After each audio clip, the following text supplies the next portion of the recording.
it's the first time. Yeah, it's the first time that I go live on my channel. Did you ever do it before? Ah, no, you just said it's the first time. I think it's the first time, and we have now 0 viewers. Yeah. There was one time where I did a live of your concert with the horrible sound quality. That was the only time before that. It's weird when you have 0 viewers. So what do we do? I don't know, but they can watch it after, right? Yes, they can watch it after. Should I turn on the Instagram too? Okay, yeah, let's do it. Because I think Instagram we're gonna have at least like 2 or 3. Yeah, okay. Oh, there is one person here. We have one. Hello. Hello. Who are you? Hi everybody. I'm still live here. I disappeared because I sunk into the depression from being in occupied Palestine again, but I'm coming back to life with a little help from my friends. Yeah. Maybe you can a bit. Oh, we have 4 viewers now on YouTube. We have 4 viewers. Hello to our 4 viewers. You can write in the chat if you want. Can you get a bit also to keep your awareness that you're also on the phone? Yes, we're filming on 2 screens now. On my left is the YouTube screen, and here is the Instagram screen, and we're gonna try to appear on both screens. And I think we have double-digit viewers if we total up everyone on the Alex Instagram. Maybe I will join the live from my Instagram as well. Okay. I will join it. So everyone who's joining up, it's first live I do from here, from Palestine. I'm doing it with my friend and partner for activism. Partner in crime. Partner in crime for producing dangerous material. Yes, it's subversive. And we're going to talk about a few things. We're going to get into it soon, right? We're doing both Instagram Live and both YouTube, and we have exactly 6 on both of them. Nice. Eric, can you approve my request to join you on the live? Pamela is asking, oh my God, am I the first one here? This is superficial, but I love the t-shirt with the watermelon and olive tree. Love from Berlin. Hey, Pamela. It's not superficial, it's deep. We'll talk about it maybe a little bit. I don't see any request. Where is it? Let's see. Request to join. Your request wasn't sent. I think my live is not working. I just can't go live. Yeah, okay. So I can't go live on my Instagram because of bullshit. Maybe I'll say here, if anyone knows anyone on Instagram that can help me return my ability to go live, please send me a message. Please send me a message because I tried to send a request to Instagram and they're not answering me at all. Nice comment. Yeah, you read the comments on your channel. You guys, I love how Palestinians you are. I'm Palestinian, originally from Ramallah. Yeah, nice to meet you. Palestinian by a Palestinian. Yeah, achievement unlocked. Love you both. We love you too. We love you guys. So do you wanna? Maybe I start a bit. What do you wanna start? Yeah, start from telling the viewers what's going on with you and what you've been doing in the last few weeks and where you are now. Physically, you're in Palestine, but emotionally. Yeah, I'm a bit dealing with a hard time being back here. I felt I was in the US for 3 months. And I did a lot of stuff that made me feel free and doing what I'm supposed to do in this world. Not all the time, but I was doing my thing basically, which is now performing my resistance songs and going here and there and talking about the need to do revolution and to try to get Americans to push their government into not supporting Israel, because Basically, it's a genocidal, suicidal state that hold all of us as hostages in a way. And I feel it's important mission, but the moment I landed here, I kind of all my power. I was just like sunk into a horrible depression, and I feel like I'm in a bit of a struggle over my soul, over my ability to confront these huge forces that are against all of us, and they're against all of us both externally and internally. Like it's both, like I feel it's like a spiritual battle just as political and social. And so I'm in the midst of that, and alone is really helping me because I couldn't do it by myself. I need friends that have clear vision and love and compassion, and also not surrendering to their fear, because a lot of people around here, I feel even the good people are kind of hit by this huge force that it's crashing physically the people in Gaza and Lebanon, but also crashing all of us mentally, because it's an ongoing trauma for all of us to see this happening, and the helplessness and the thought that sometimes they just win, right? Sometimes I feel like they just at least for a short time they win. For a short time, and sometimes it's really hard not to feel that they won over me also, that they destroyed my soul, and I will just... And the most scary thing, you know what most scares me of all? That I will give up and just live here and ignore like everyone. That scares me more than death, more than having to run away. This scares me, that I will just say, okay, that's life. The powerful set the rules, and we play as if we're free, and we see, that's how I feel the Israeli society is acting at large. It's like you have art, you have spirituality, you have science, and it's happening next to a genocide that everyone knows and is happening. No one can claim they don't know. But like also the people who don't like it, I don't say resist, because if you don't actively resist, the most thing you can claim is that you don't like it. But even that they don't do anything because they're either scared or in some place in their head still think it's necessary, but don't want to admit it to me when they meet me. Because so many people, when I meet here, they're like, yeah, I also think it's horrible. And I'm like, so why don't you say something? Why don't you write something? I understand it's scary. It's really scary. But now I have some thoughts about that. So this system, yes, it's crushing because it brings you to despair. It brings you to inactivity. It takes away your energy. It takes away your hope.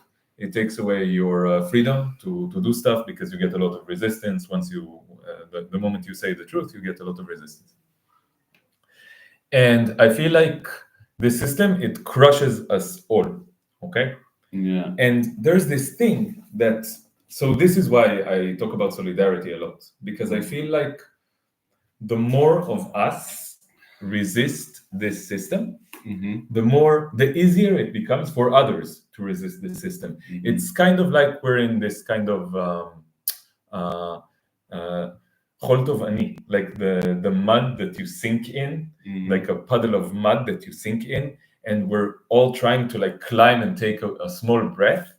And once one of us gets a breath and manages to stay on the surface, then maybe we can pull others up.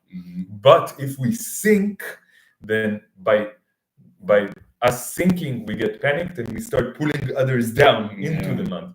So it's a collective thing that we all need to do. And the more we all do it, the easier it is for others to do it. And this is the snowball effect that can happen once we pass like a critical mass. So anything you do that liberates you or others, even slightly, from this oppressive system, it is good. It is good. It is helping not just you. It's helping you, but it's also helping others, because the more free we are, the more free, we can help others become. Okay, so Yeah. please don't feel that you are insignificant. We had a talk Yeah. before. Alex said, you want to say what you said about the I will say what you said. That you feel like a grain of sand in Yeah, and then I think, okay, if one grain of sand changes his mind, so nice, but what difference does it make? So I don't see it that way. I don't think that we are individual grain of sand. I think we are all connected. So if one molecule rises up, it lifts up the rest of the molecules a little bit. So what I said to Alec, I don't feel like a grain of sand. I feel like a majority of one. So this is Alec's phrase that he taught me. The majority of one, and if you are Terence McKenna, I think. Okay, I'm not sure. Maybe oh shit. Okay. Maybe he took it from somebody else. I don't know. Never mind. It flows. It flows through the zeitgeist, through the collective consciousness, and so once you so if you liberate yourself from this oppressive system, then you can help pull others out and help others. If they want to climb up, you can push them up, and the force of you liberating yourself liberates others as well, always. And also, this reminds me of what we did yesterday. So we recorded a really weird episode of One State Solution yesterday. Yesterday, Alec came over, and we recorded an episode that's like part musical, part theater, part the normal discussion. Yeah, it was a mixture of everything, and it kind of came from like I don't know, where did it come from? Like, we're tired also trying to do things in a normal way. Yes, it's like we hit some block. And it's not normal reality, so why our means needs to be normal? Yes, right? We need to be insane. In an insane world, you need to be insane to keep your sanity. This is something that I'm realizing. And then, like, Tamar, your girlfriend said, it looks like we a bit lost it, right? That it's not that maybe it's people wouldn't take us seriously if we posted. Yeah. I don't know. I don't think so. I mean, they could, but if someone doesn't take us seriously because we're trying our best and using all of our creativity to do this change, then maybe they are still inside this system of norms that wants to limit you. No, stay sane. Stay sane. This weird sanity that is all about insanity, actually. So we're gonna. I hope we can upload this episode tonight. I think it's different from what we're used to doing. So, and fuck it, maybe we're psychos. Like, I feel I lost any interest in presenting myself as a person who fit for society, who is doing things by the norms. Like, what for? What's the reason? It was always hard for me, but like, especially now, it's like, fuck it. It feels dumb. Okay, so people who think I'm insane, people who supporting genocide would think I'm insane. Okay. Yes. Fuck you.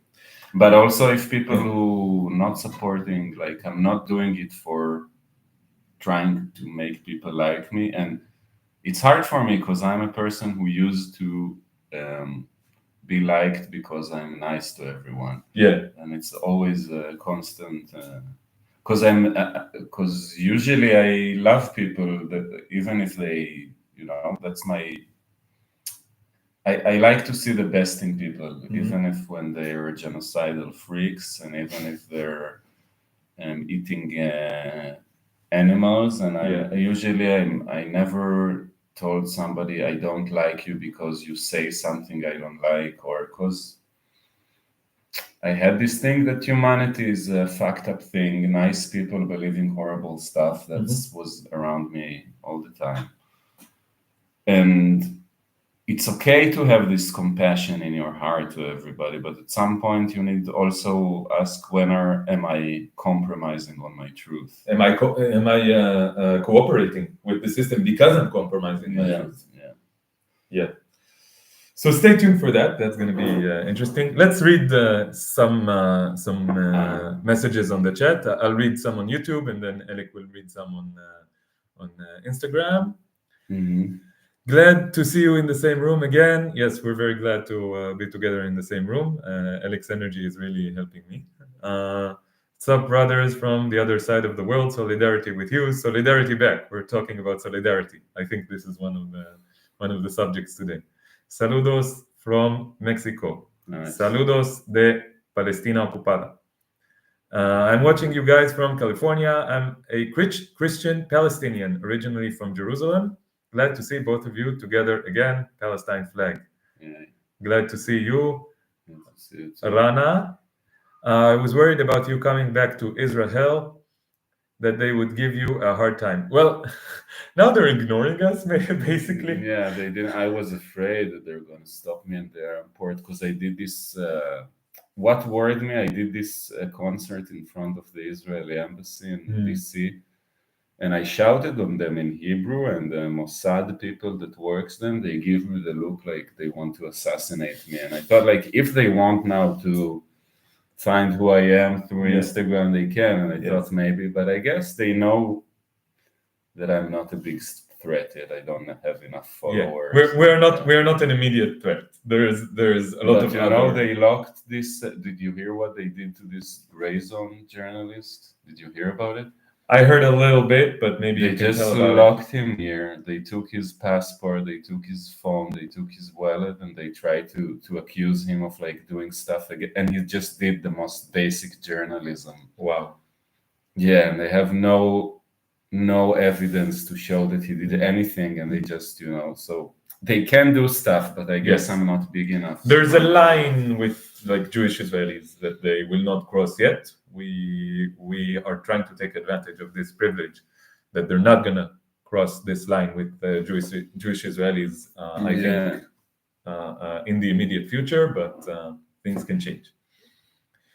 Okay, the more people resist, the more you normalize to resist to a cause. That's true. Okay, so this is what we were talking about. Solidarity is that's the solidarity is not just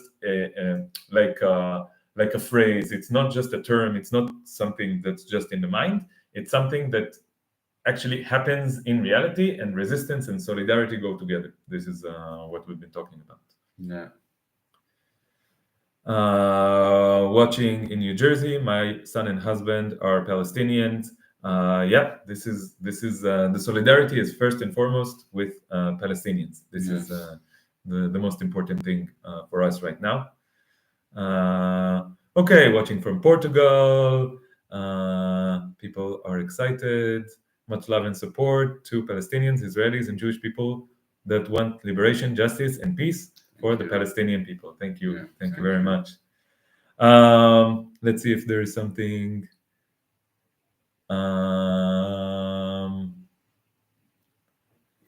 Okay, question. I think it must be so hard for you guys. Are any of your family and friends changing their mind about genocide? It's a tough question to answer. We don't know exactly. When I came here, I had a horrible argument with my parents, mainly with my dad. I tried not to. Maybe I should share this story. If you want. If you feel like it's good now to share this story. I feel like people are on different levels of realization, but and my parents, they wouldn't call it a genocide, but they say it's like there's horrible war crimes and they want it to stop, and it's they're demonstrating they're very committed. They go a lot to demonstration that say against the government. Yeah, but it says already like we want deal and we want to stop the war. That's the language. Yes. But like I went and I saw my mother in one of these demonstrations holding Israeli flag. Yes. And I was like, I saw her, and then I went home. Like I told her hi, and then I told her like it was just day after I came back. Oh wow. Okay. Yeah. And then like when I came back, like I told my father and I told my mother first, like, listen, it's hard for me to see you holding that flag. Like this flag represent like everything I am against. Mm-hmm. And if you think and on the way from the airport, she told me like, listen, I'm pretty much with you on most of what you say. And I told her, like, Mom, if you wave that flag, you're not with me, okay? Like, there's some stuff that just doesn't go together. You can just as much you couldn't be against the genocide of the Jews and wave at that time a German flag, or not even a swastika flag, even a German flag at that time. If somebody would wave it, I would tell him you're fucking crazy. Yes. It's not just, but it's also the Zionist movement. It's both. It's just like waving, it's like waving a swastika for me. It's like, that's how I view this flag now. Yes. And my father just lost it because he is like a son of Holocaust survivors. And how can you say it's like a swastika? And you became fanatical and you don't want to listen. And then I just started shouting at him like crazy. And then after I sent him the Al Jazeera investigations about the war crimes done by this director that I always like to listen to his interviews. He's very smart. I don't remember his name, like British guy. Okay, I don't remember either.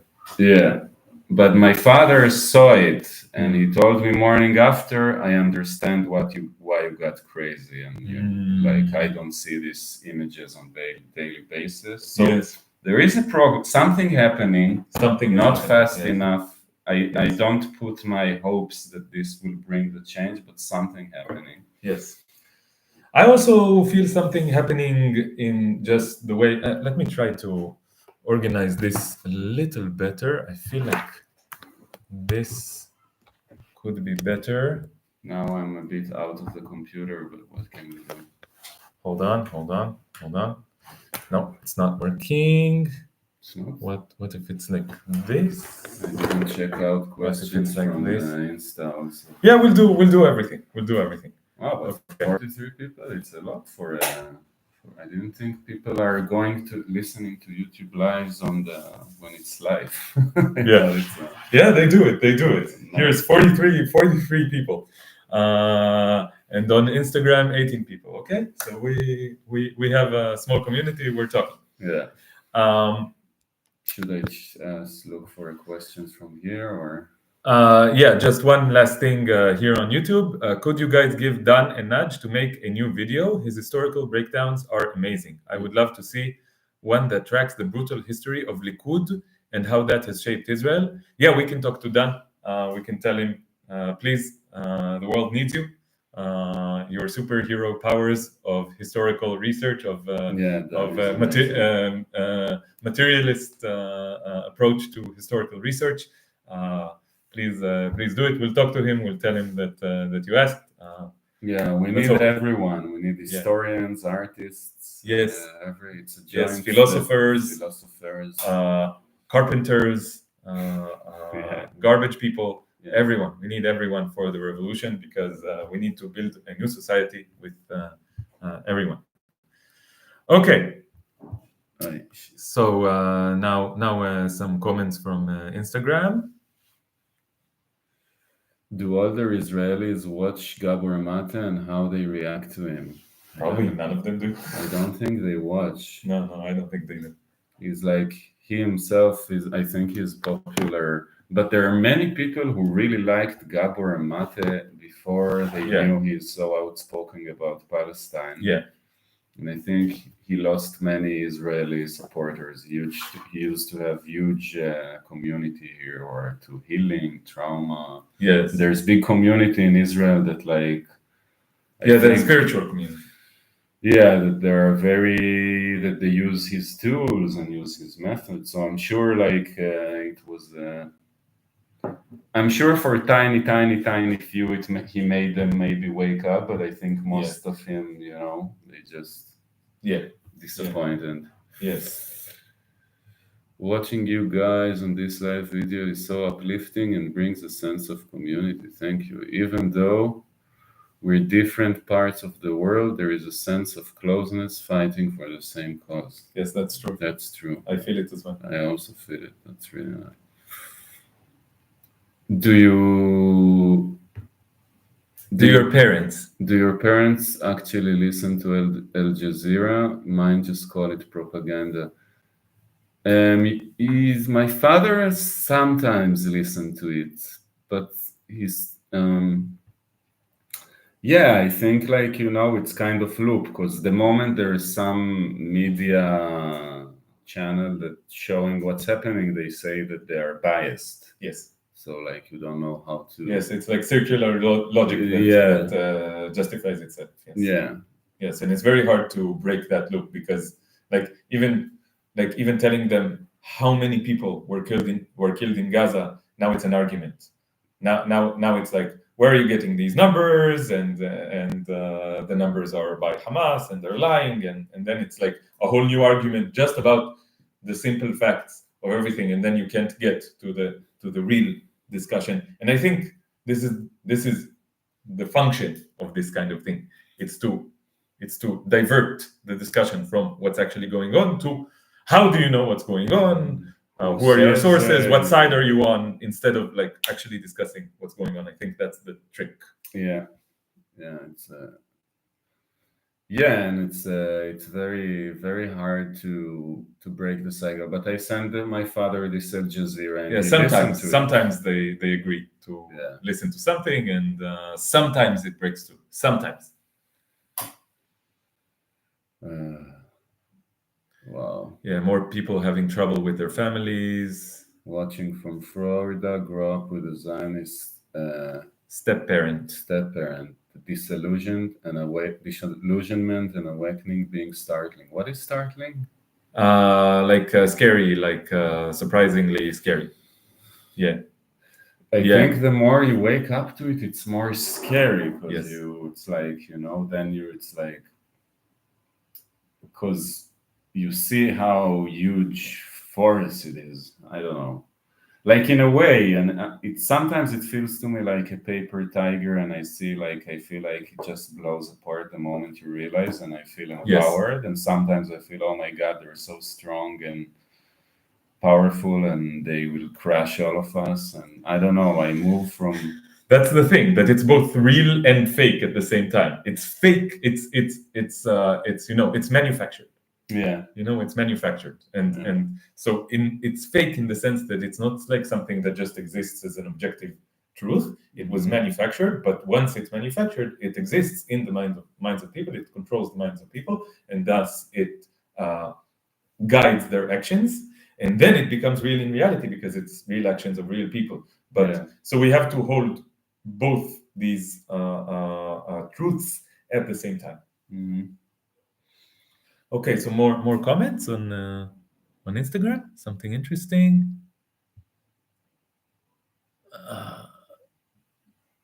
It's hard on Instagram. Yeah.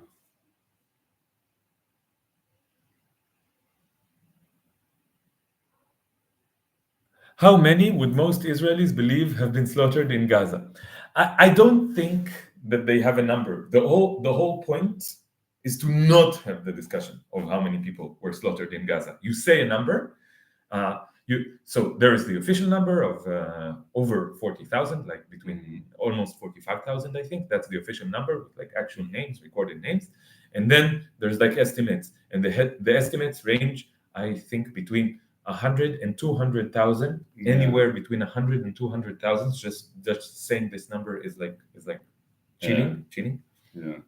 Of people who were killed or starved or died of diseases, treatable diseases, or had like all kinds of ways that people are killed in such situations, such horrible situations. So I believe it's between 150 and 200,000. This is what I believe. This is my personal belief, according to all the data that I've come across, but nobody really knows. And the Israelis, the Jewish Israelis, the Zionists, they want to not have this discussion. They don't have a number in mind. They don't want to actually think about it. They want to confuse. They want to confuse, to not have a number that is agreed upon. And then in this confusion, you can say anything that you want, and you can avoid thinking about it. So it's not like they're saying a number and the number is wrong. They just don't want to have the discussion of what is the actual number, because whatever number you believe, even the lowest of estimates, it's still horrific. So they don't want to even because take they a look. want to say half of the people who die are fighters, because Yes. fighter considers to be And if it's half, then it's fine. Like there's so many different discussions that you can have on the way to. Usually, if I talk to them and say like I don't want to get into what numbers are true, so I say even if I take your numbers, it's horrible. Yes. Oh, let's see if there are more interest. I'm sorry for the noise. There's like capitalism is making noise here because they're constructing like a parking lot for the building next to me. I apologize for that. Wow, Instagram is very annoying. It's kinder to be killed by a bomb than what happened on October 7th, is what someone's Israeli friend told her. No, I think it's kinder to not be killed and not to be oppressed. Why do we have to be to make this? I don't understand this kind of logic. Just don't kill. Yeah, just don't kill. This is our answer.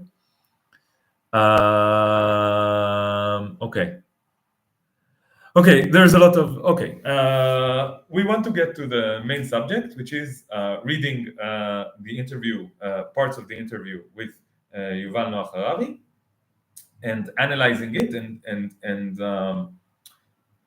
is the noise bothering? Maybe people can write in the chat. Can you hear the noise? Is it bothering you too much? I don't know what to do about it if it is, but if it does bother you. But let's see. Okay, so I have. It's fine. Okay, wonderful.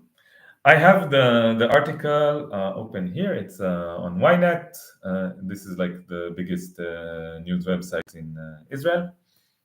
And it's in Hebrew. I'm going to translate some stuff and we'll discuss it, okay? So the headline is, Yuval Noah Harari, quote by quote, up to 500,000 Israelis will leave the country, but it is not an existential threat. Okay, very cryptic so far. Mm-hmm. And then the subtitle, and yet this is not an optimistic assessment, because Professor Yuval Noah Harari believes that Israel will cease being a country that he wants to live in. So he moved most of his money. To get into the. So never mind. Maybe a little bit. Continue. Okay, so he has moved most of his money away from here to foreign accounts. That shows you how connected he is to the land. Mm-hmm. Between having lunch at Mark Zuckerberg's house to events in the United States to promote his new book, Nexus,